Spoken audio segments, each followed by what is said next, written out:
Hello friends, welcome back to Prem Tamil gaming.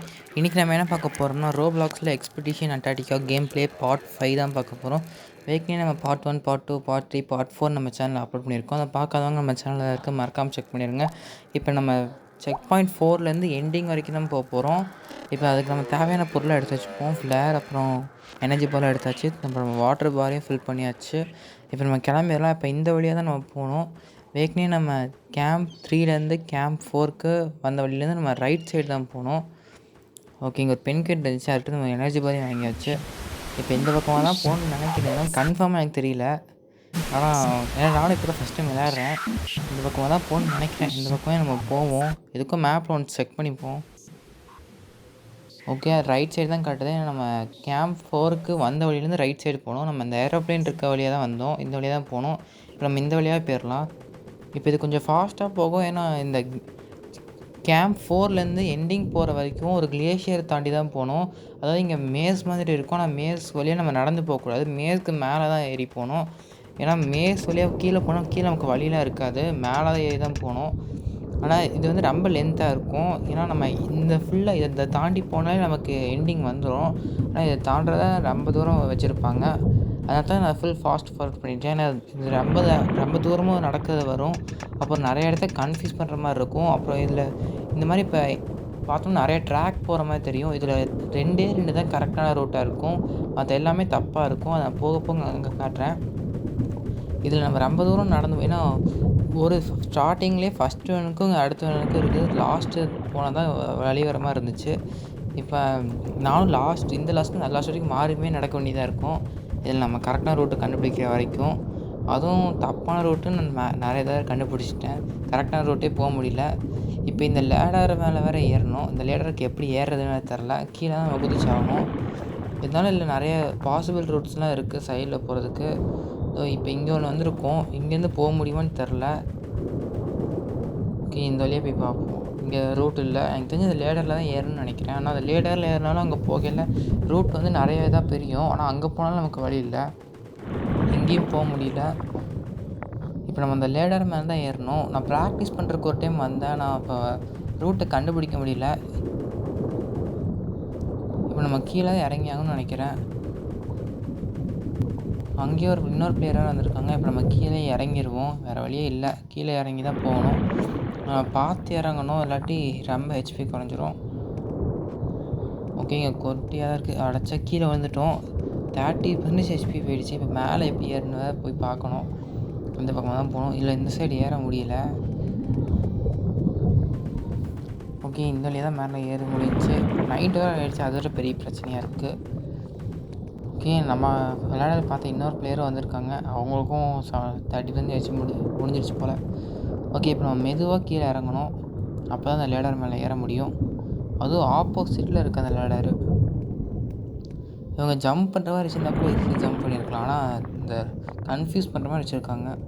இப்போ இதை பார்த்து ஏறணும். கீழே ஸ்லிப் ஆகிக்கணும். திருப்பி 30% ஹெச்பி போகும். இப்போ மேலே வந்தாச்சு.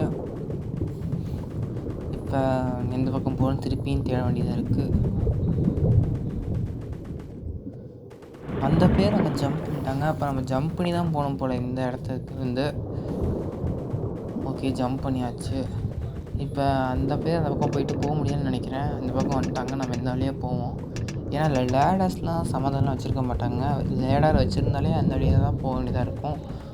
ஓகே, இப்போ இந்த வழியாக போவோம். நம்ம இங்கே தான் ரூட் இருக்குது. இங்கே ரூட் எண்ட் ஆகுது. இங்கே ஜம்ப் பண்ணுற மாதிரி இருக்கும்னு நினைக்கிறேன்.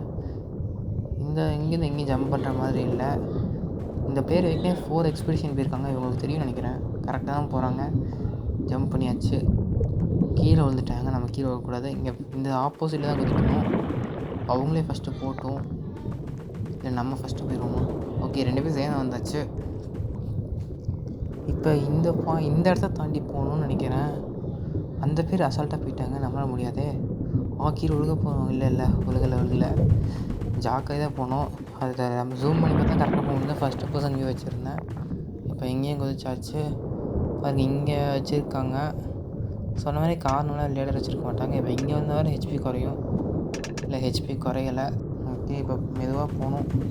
ஓகே, நான் மேக்ஸிமம் இந்த கம்ப்ளீட் பண்ணிட்டோன்னு நினைக்கிறேன். இல்லை, ஃபுல்லாகவே கம்ப்ளீட் பண்ணிட்டா கீழே குதிச்சா 40% ஹெச்பி வந்து தான் மிச்சம் இருக்குது. 30% குறைஞ்சிருச்சு. இன்னும் நம்ம ஓடி போனால் போதும். ஓகே, மார்னிங் ஆயிடுச்சு. இன்னொரு ஸ்டிக் இருக்குது.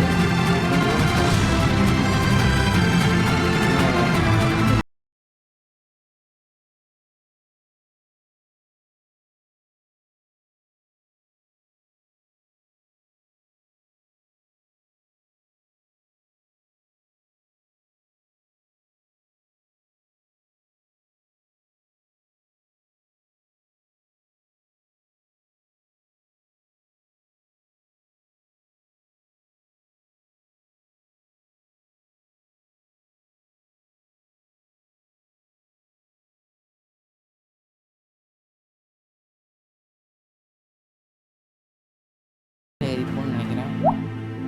ஓகே, எனக்கு நம்ம ப்ரைவேட் ஜெட் இருக்கும். வரமாட்டேங்குது. ப்ரைவேட் ஜெட்டுக்கு பணம் கேட்குறாங்க. அதெல்லாம் வேணாம். நம்ம நார்மல் ஜெட்லேயே இப்போ இது இவ்வளோ ஃபாஸ்ட்டாக போகுது. உண்மையாகவே இவ்வளோ ஃபாஸ்ட்டாக போகுதான்னு கேட்டிங்கன்னா கண்டிப்பாக இல்லை. கிட்டத்தட்ட 10 நிமிஷமாக அதை ரெக்கார்ட் பண்ணணுமே உட்காந்துருந்தேன். 10 நிமிஷம் டைம் காட்டுச்சு. ஏன்னா 4 செக் பாயிண்ட் கடந்து வந்துருக்காங்க. 4 செக் பாயிண்ட்டையும் காட்டுன்ற பேரில் 10 நிமிஷமாக கூட்டிகிட்டு போச்சு. கடைசியில் எனக்கு டென்ஷன் ஏறி நான் செத்தாலும் பரவாயில்ல, நானே பிளேனில் குதிச்சிட்டேன்.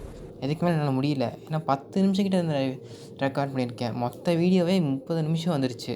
அதில் இந்த ப்ளைன்னாலே 10 நிமிஷம். அதனால் நான் கீழே விழுந்து செத்துட்டு நம்ம பேஸ் கேப்புக்கே வந்துட்டோம். இப்போ நம்ம ஒரு எக்ஸ்பெடிஷன் முடிச்சிட்டோம். அந்த கணக்கு வந்துடுச்சு. ஓகே ஃப்ரெண்ட்ஸ், நம்ம இதோட இந்த வீடியோ முடிச்சுப்போம். நெக்ஸ்ட்டு வேறு ஏதாவது புது கேமில் மீட் பண்ணலாம்.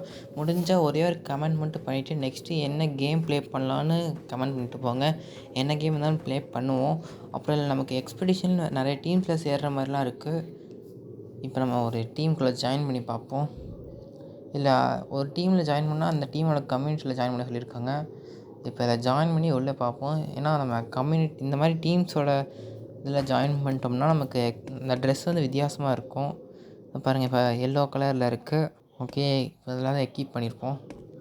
இந்த மாதிரி வித்தியாசமாக இந்த ஃபோட்டோ தான் நல்லாயிருக்கும். ஓகே, நம்ம இதோட முடிச்சுப்போம். இது அவ்வளோதான். இதே மாதிரி தான் எக்ஸ்பெடிஷன் இதில் அபேண்டன்ட் பிளேசஸ்லாம் சிலது இருக்கும். அதுக்குள்ளே நான் போய் பார்த்ததில்ல. யாராவது போயிருக்கீங்கன்னா கமெண்ட் பண்ணுங்கள். ஓகே, நம்ம நெக்ஸ்ட் வீடியோ மீட் பண்ணுவோம். இந்த வீடியோ பிடிச்சிருந்துச்சுன்னா மறக்காமல் ஒரே ஒரு லைக் மட்டும் பண்ணிவிட்டு நம்ம சேனலை சப்ஸ்கிரைப் பண்ணிடுங்க. அப்படியே நம்ம பிளாக் ஃப்ரூட்ஸில் ஒரு கிவ்வே ஹோஸ்ட் பண்ணியிருக்கோம். அந்த கிவ்வே பற்றி நம்ம சேனலில் ஒரு வீடியோ டீட்டெயிலாக போட்டிருக்கேன். செக் பண்ணிடுங்க. ஓகே, நெக்ஸ்ட் வீடியோவில் மீட் பண்ணுவோம். இதெல்லாம் பார்த்தவங்களுக்குலாம் தேங்க்ஸ் ஃபார் வாட்சிங். மறக்காமல் நம்ம சப்ஸ்கிரைப் பண்ணிவிட்டு ஒரு கமெண்ட் மட்டும் பண்ணிடுங்க. நெக்ஸ்ட் வீடியோவில் மீட் பண்ணுவோம்.